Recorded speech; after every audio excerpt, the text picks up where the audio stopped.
안녕하세요. 변선아입니다. 오늘은 법학 분야에서 오랜 시간 연구와 교육에 헌신해오신 대학교 교수님을 모시고 법조인의 진로와 관련된 깊이 있는 이야기를 나눠보는 뜻깊은 시간을 갖게 되었습니다. 교수님께서는 학문적 전문성과 풍부한 경험을 바탕으로 많은 학생들에게 법조계에 대한 통찰과 방향성을 제시해주고 계십니다. 이번 인터뷰를 통해 법조인의 길을 고민하는 분들에게 귀중한 조언과 지혜를 들려주실 것으로 기대가 됩니다. 먼저 인터뷰를 시작하기에 앞서 교수님께서 간단히 본인 소개와 현재 맡고 계신 역할에 대해 말씀해 주시면 감사하겠습니다. 저는 현재 동국대학교 법과대학에 전임 교수로 재직하고 있는 강동국 교수입니다. 저는 전공이 형사법, 즉 형법, 형사소송법, 형사정책을 강의하고 있습니다.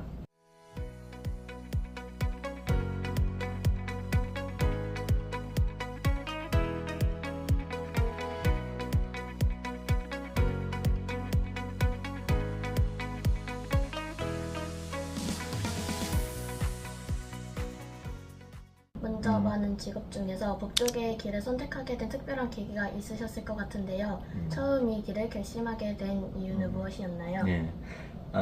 그 당시 이제 어렸을 때부터 저는 이제 그 검사를 하고 싶었어요. 검사를 하고 싶어서 그때는 또 이 법조인의 길이라는 것이 이제 어린 마음에 상당히 이제 동경하는 그런 직업이었고, 그래서 이제 그 대학을 갔다가 법학과를 선택을 했고, 선택하는 과정에서 이제 대학에 공부를 하다가 대학원 공부하는 과정에서 그때는 지금처럼 이 고시원이라는 게 없었어요. 그래서 대학 다닐 때 이제 시험 공부를 하던 그 연장선상에서 계속 이제 그 고시 공부를 하기 위해서 대학원을 갔는데, 대학원을 가서 공부를 하는 과정에서 대학 교수라는 직책도 굉장히 이제 흥미로운 직업이다 한 그런 생각이 들어서 일종의 방향 전환을 했다 그럴까. 그래서 저는 이제 법조계의 길로 나가지 않고 법학 교수로 제가 진로 선택을 변경을 했습니다.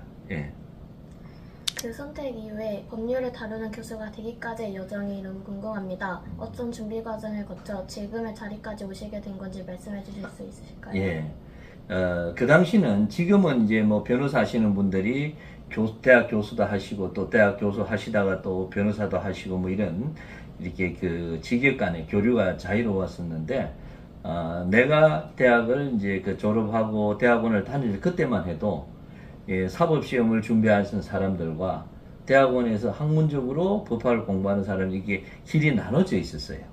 나눠져 있어서 우리는 그때는 이제 이 대학 교수가 되려고 그러면 기본적으로 대학원 석사, 박사 과정을 이제 거쳐야 되는 그런 그 과정이 있었고, 법조계로 나아가는 사람, 즉 사법시험을 준비하는 사람은 뭐 그와 같은 제한이 없었거든요. 그래서 이제 아까도 말씀드린 것처럼 과정을 내가 이제 선택의 기로에서 중간에 이제 변심을 했다 그랬잖아요. 그죠? 그래서 그 같은 대학원 과정을 거치고 그 다음에 이제 몇 년간의 또 그 강사 생활도 하고 또 조금 부족한 듯 해서 외국에 이제 가서 공부도 조금 한 1, 2년 하고 들어오고 뭐 그런 과정을 거쳐서 이제 전임, 우리 소위 말하는 취직이 됐다고 이야기를 하는데 전임 교수가 됐었습니다. 예. 특히 로스쿨 진학이나 사법시험 준비 같은 중요한 시기에는 어떤 점이 가장 중요하다고 느끼셨나요? 네. 로스쿨 같은, 지금은 이제 사법시험 제도는 없어졌잖아, 그죠? 네. 로스쿨 이제 그 체제가 있는데, 이 법이라고 하는 것은 어떤 사실관계를 판단해서 결정을 해야 되는 그런 직역이잖아요, 그죠? 네. 또 그 법이라고 하는 것은 우리 삶을 살아가는데 하나의 기준이 되는 그런 아주 그 규율이 되니까, 법에 대한 정확한 이해를 우리가 하는 것이 굉장히 중요하다. 그런데 그와 같은, 특히 이제 나 같은 경우는 형사법을 하니까 형사법은 사람을 벌 주는 그 내용을 갖고 있잖아요. 그죠? 그래서 그 법이 가지고 있는 어떤 이론적인 바탕이라든가 어떤 철학이라든가 또는 아니면 기준이라든가 이런 것들이 조금 법의 정신에 맞게끔 정확하게 가지는 것이 그 굉장히 중요해요. 우리가 이제 리걸 마인드라고도 이야기를 합니다만은 어떤 법이 가지고 있는 우리나라 대한민국의 법이 추구하는 가치가 무엇인가, 그걸 갖다가 정확하게 알고 이론적으로 공부를 하고, 그러면은 그 이론이 이제 뒷받침이 돼서 실제 사례를 해결할 때 정확하게 판단을 하고 오류가 없고, 또 그러면서도 또 이렇게 그러게 뭐라 그래야 될까 조금 법이 가지고 있는 그런 그 틀 속에서 또 도움도 줄 수도 있고 그래서 가장 중요한 거는 법률가로서의 어떤 그 법에 대한 정확한 이해를 가지고 있어야 된다. 저는 그렇게 생각을 하고 있어요. 네. 학생 시절의 경험들도 큰 영향을 미쳤을 것 같습니다. 그 당시 어떤 공부나 활동이 지금의 업무에 도움이 되었는지도 궁금합니다. 이제 그 당시는 제가 학교 다닐 때는 사법시험을 이제 준비를 했었으니까 대학 다닐 시절에는 아무래도 이제 시험 과목에 굉장히 공부를 많이 했죠. 시험 과목에 공부를 했는데 물론 이제 그 법이라고 하는 것 자체가 사회생활이니까 다양한 사회 그 경험을 가지는 것이 굉장히 사실은 중요해요. 중요한데 이 사법시험 또는 뭐 앞으로 로스쿨 지금 준비하고 다니는 사람들도 또 로스쿨에서 변호사 시험 이제 준비하고 있는 사람들 같은 경우도 뭐 그런 경험들을 굉장히 많이 할수록 좋은 판단도 하고 또 법에 대한 이해도 이제 빠를 것 같은데 사실은 공부하는 분량이 너무 많아요. 문화가 많기 때문에 충분히 그와 같은 경험들을 하기는 굉장히 어려운 그런 상황이라서 일단은 이제 판례 공부를 통해서 사실관계에 대해서 간접적으로 경험도 많이 하고 또 시간이 날 때는 이 법률 서적 외에도 이런 일간 신문이라든가 이런 걸 통해서 우리 사회 현상에 대해서 많은 관심을 가지면 또 이런 법적인 내용이라든가 또는 법률 규정이라든가 또는 판례에 대해서도 이해하기가 굉장히 좀 쉽지 않을까 그렇게 생각을 하고 있습니다. 예. 네. 이제 현재 하시는 일에 대해 여쭤보겠습니다. 사건을 심리하거나 법률적 생각을 가지고 실제 사례에 대한 근거를 찾아볼 때 가장 중점을 두는 부분은 어떤 점인가요? 우리가 이제 내가 전공하는 건 형사 그 법이니까 형사 사건 있잖아요, 그죠? 이 사건에 관해서 과연 그 사람이 범인이라고 지목된 사람은 범죄를 범했는지 안 범했는지 이 부분이 이제 가장 먼저 핵심적이고 또 그것을 규명해 나가는 절차가 이제 형사소송법이거든요. 그와 같은 절차가 공정한지 안 공정한지가 굉장히 중요한 내용을 담고 있어요. 그러다 보니까 중요한 거는 우선은 전제가 사실, 즉 팩트라고 우리가 보통 얘기하잖아요. 그죠? 이 팩트에 대한 정확한 이해가 필요하겠다. 팩트에 대한 오류가 있으면 어떤 제대로 법을 적용할 수가 없잖아요. 그죠? 그래서 이제 팩트에 대한 것을 정확하게 적용하면은 그 팩트를 전제로 해서 우리가 법을 적용할 때 오류가 없대요. 그래서 그 법에 대한 해석에는 여러 가지 또 견해가 있을 수 있으니까 지금은 우리가 실제 사례에서는 판례의 태도가 일단 기본적으로 하나의 기준이 되고 거기에 대해서 정확한 우리 학생들한테 전달하는 것이 교수로서의 나의 몫이라고 생각을 합니다. 네, 답변 감사합니다. 법조인은 단순히 지식만으로는 감당하기 어려운 직업이라는 이야기를 많이 듣습니다. 이 직업에 꼭 필요하다고 생각하는 성격이나 자질에는 어떤 것이 있을까요? 예. 법이라고 하는 것은 이 살아있는 생명체라고 우리가 보통을 이야기를 해요. 법을 만들 때는 입법자가 어떤 의도로 만들지만은 법이라고 하는 것이 한번 만들어지고 나면은 법은 자기 어떤 생명체라고 자기 막 그 법을 적용하는 사람에 따라서 이것이 법이 뭐 좋은 법도 될 수도 있고 아주 나쁜 어떤 법이 될 수도 있고 그만큼 이 그 좀 다양성을 갖고 있어요. 그래서 이 법을 공부하거나 법을 적용하는 사람이 올바른 즉 합리적인 사고라든가 논리적인 그런 사고를 갖고 있지 않으면은 법이 굉장히 편파적이고 악용될 가능성이 굉장히 많아요. 그래서 법에 대한 지식은 당연한 거고 또 그 법을 갖다가 적용하는 그래서 다양한 사회적 가치를 이해하고 판단해야 되고 편견을 가지면 안 돼요.